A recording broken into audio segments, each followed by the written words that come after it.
Hey! Here's a quick makeup look I did recently that really reflects the mood and the season we're in at the moment.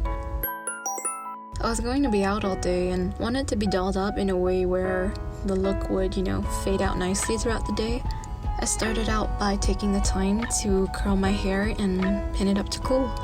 It's really just to give it a fighting chance to actually hold the curls rather than instantly straightening out from the heat and humidity.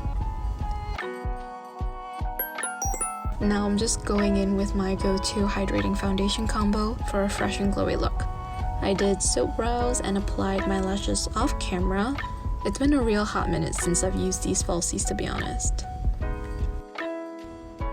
Next, I'm going to uncharacteristically finger paint using a blush that mimics the natural color I flush to. Then add a little highlight for just that hint of shimmer.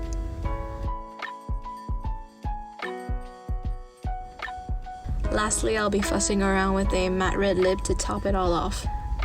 It's also been another hot minute since I've gone for the bold lip. And that's a wrap. Till next time.